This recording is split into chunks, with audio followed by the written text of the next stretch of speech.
सूचना इंडिया के सभी दर्शकों को बधाई।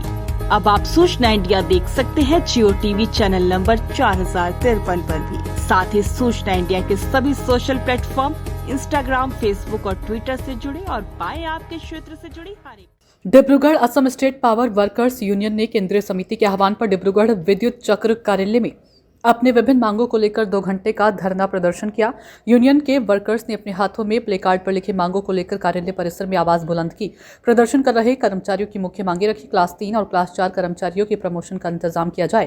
तीसरे और चौथे वर्ग के कर्मचारियों के लिए सर्विस रेगुलेशन और सर्विस मैनुअल लाया जाए।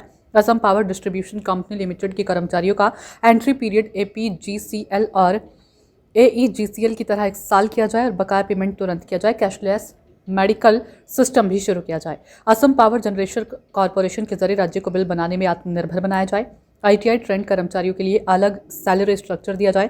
3311 kV इलेक्ट्रिकल कंट्रोल रूम को वापस डिस्ट्रीब्यूशन कंपनी के कवरेज में लाया जाए। छुट्टियों में काम करने वाले नॉन टेक्निकल कर्मचारियों को कंपनसेटरी अलाउंस दिया जाने की मांग रखी। उन्होंने कहा कि उनकी मांगें पूरी नहीं की गई तो लगातार धरना प्रदर्शन करते रहेंगे। আজি আসাম ষ্টেট পাৱাৰ ৱৰ্কাৰ্ছ ইউনিয়নে আমি দীৰ্ঘদিনৰ যিটো দাবী সেই দাবীসমূহ আমি ঊৰ্ধ্বতম কৰ্তৃপক্ষক বাৰম্বাৰ অনুৰোধ জনোৱাৰ পাছতো আমি যিহেতু নেকি কোনো সুদূত্তৰ পোৱা নাই, আমি আমাৰ দাবীসমূহ আমি লাভ কৰাটো দূৰৰে কথা, আমি এটা আলোচনাও আজি আমি এটা আমাৰ ঊৰ্ধ্বতম কৰ্তৃপক্ষৰ তৰফৰ পৰা লাভ কৰা নাই।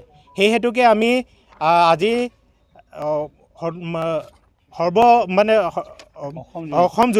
সদৌ অসম জুৰি আমি আসাম ষ্টেট পাৱাৰ ৱৰ্কাৰ্ছ ইউনিয়নৰ তৰফৰ পৰা আমি আন্দোলনৰ কাৰ্যসূচী লৈছোঁ। সেই আন্দোলনৰ কাৰ্যসূচী হিচাপে আজি প্ৰথম কাৰ্যসূচী আছে, আমাৰ 2 ঘণ্টীয়া ধৰ্ণা কাৰ্যসূচী আছে।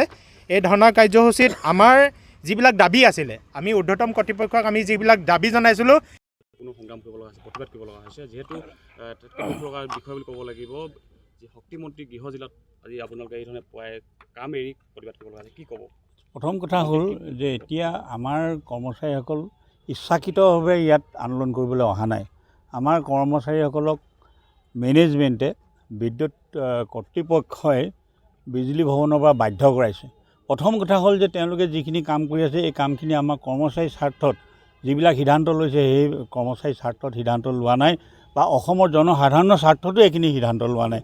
তেওঁলোকে গোটেই বিষয়টো এটা ওপৰগধুৰ ব্যৱস্থা কৰিছে। মানে যিখিনি মানুহে অসমৰ ৰাইজক সেৱা আগবঢ়ায়, পদূলি মুখত গৈ ঘৰত গৈ যিখিনি মানুহে সেৱা আগবঢ়ায় সেই মানুহখিনিক ইয়াত মকৰল কৰা চিন্তাটো বাদ দি তেওঁলোকে যিখিনি মানুহে অফিচত বহি কাম কৰি থাকে, engineer level, HR, IT engineer, এইবিলাক মানে তেওঁলোকে মকৰল কৰি পেলাই বিজুলী ভৱনত বহুৱাই থোৱা বিভিন্ন অফিচত বহুৱাই থোৱা। सूचना इंडिया के सभी दर्शकों को बधाई।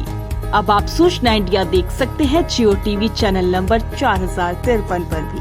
साथ ही सूचना इंडिया के सभी सोशल प्लेटफॉर्म इंस्टाग्राम, फेसबुक और ट्विटर से जुड़े और पाए आपके क्षेत्र से जुड़ी हर एक।